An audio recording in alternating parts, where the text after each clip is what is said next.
Adama Bojang is being linked with a move to the Premier League. West Ham, Everton, and Brentford are all reported to be interested in the services of the Gambian Hurricane.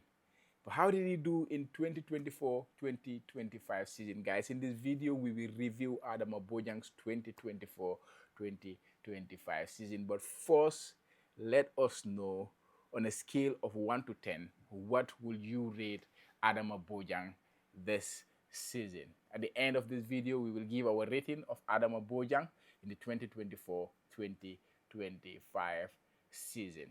The 2024-25 season started right here under my nose in Japan.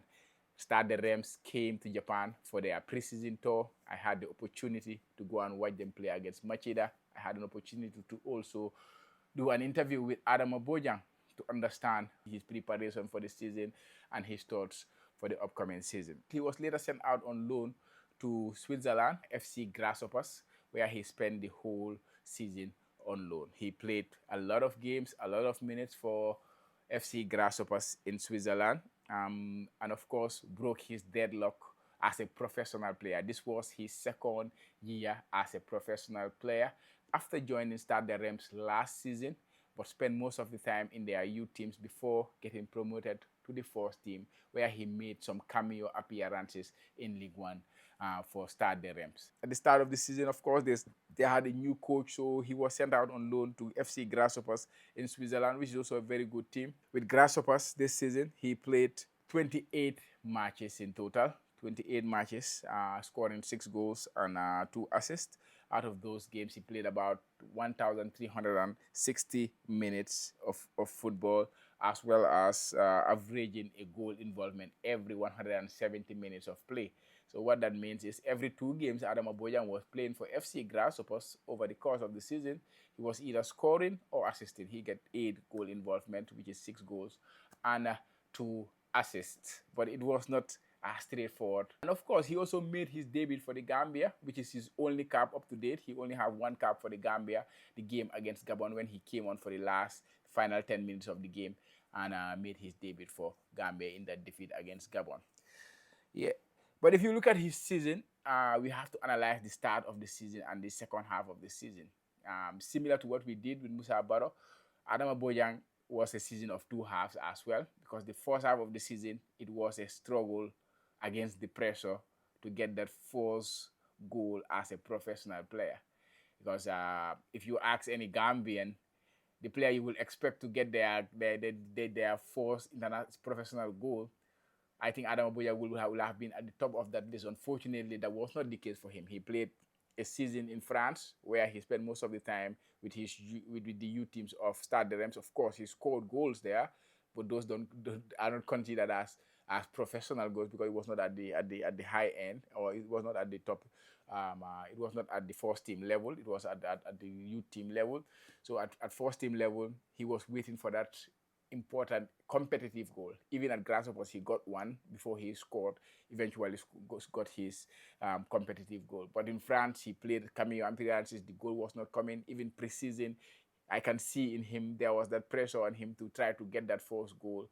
But he was always level-headed at the end of the day. But as a player, pressure always sometimes, it is difficult to evade the pressure and Adama was really suffering from that pressure. That first goal never came for him. Even when he went to Grasshoppers, the first 14 games he played for Grasshopper, he could not score for them in a competitive game. He even went on to miss a penalty during that period. They have a penalty and he missed it. So that's why I say it was a season of 2 halves for him. But the second half of the season, when he got that first goal, it didn't take long for him to get the second goal. I can remember there were times I was talking about Adama on the weekend recap, and people were asking, Adama is not a striker, he's not a defender, he's a striker, he should be scoring goals, which is fair comment. At the end of the day, as a striker, you expect them to score goals, which was not coming. But again, you have to take things into context. He was struggling with the pressure of trying to get his first professional goal, the pressure of a whole country, Adama Bojang, because the hype has been on this boy for the longest time. Of course, he has backed up that hype by scoring in important competition for the Gambia or African Cup of Nations, youth African Cup of Nations, scoring those hat tricks, going to the World Cup, scoring those goals in the World Cup as well. So he was doing his job. but the pressure was mounting on him because of the expectations that we have on him as the Gambia, and then the expectation that he plays on him as well as a player, So that did not help him settle in easily in Switzerland. So the first 14 games for him will not break the deadlock, and then eventually the floodgates open. He scored one with his left foot, and then followed in that same game. He scored a brace, and then followed that one with another goal. And then at the end of the season, by the last 8 games of the season, he has scored. The last 11 games of the season, he scored 6 goals and created a couple of assists, which was really, really good to end the season with. He ended the season very well.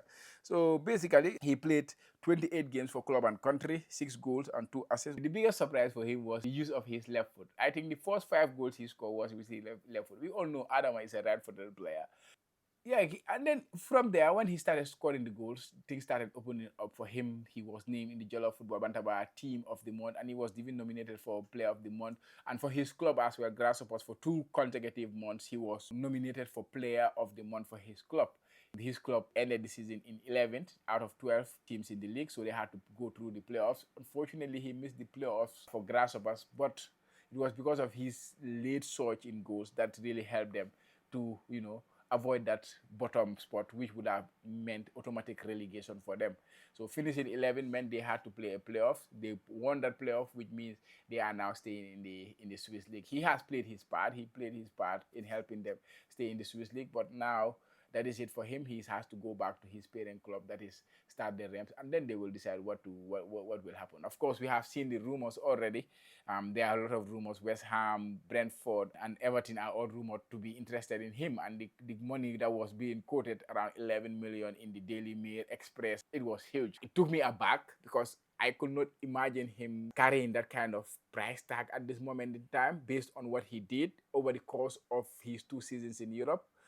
But again, he's a player that has been talked about a lot and who is highly rated and known around Europe. Scouts know him, teams know him, because before he signed for Stade de Reims, there were a lot of clubs interested in him. But again, that could be also work of an agent, try to market his player. But again, these are the things that also put pressure on the player, like this kind of pricing, this kind of hype. But he's a top lad, a top player who we think could be a top player for Gambia for many years to come, because he's such a deadly weapon. He's a striker that gets it all. He has the speed, he has the height, and his finishing is really good. He can finish with left foot, he can finish with right foot. Like I say, 5 of his 6 goals this season were scored with his weaker foot. So he has not even scored with his right foot yet, which is his better foot. It was a decent season. It was not the season that everybody was expecting from him. After the World Cup, the expectations on him are very, very high.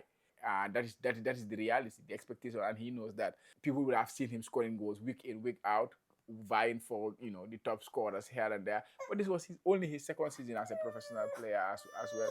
We have to understand that. Now we have to see what the summer holds. But if I have to rate him out of on a scale of 1 to 10, personally, if I have to rate him, I would say a 6.5. 6.5, I think, is a fair rating for him. I think he will also admit that he could have done better this season, especially the first half of the season. But again, the pressure was there, was on at that time of the season. He's resilient, his character, his belief also took him to, some other players will have exploded and they will not make it. But for him, he keep believing, he keep working hard, and then eventually the rewards were there in the second half of the season. The second half was way, way better than the first half of the season. But again, we can understand why the first half of the season did not go as well for him, because of course, there was a lot of pressure on him, adaptation to a new country, moving from France to Swiss. He's just turned professional player. So yeah, 6.5 will be my rating of him. I don't know if that is a little bit harsh. Yankuba was 7.0 in my opinion. But again, I'm comparing Yankuba Minte to what we know about Yankuba Minte already, and Adama Bojang too, likewise. So I would say 6.5 is my rating for Adama Bojang. Let me know your thoughts. What will you rate Adama Bojang on a scale of 1 to 10? And let me know also, who would you like us to review next? Jërë ngeen jëf.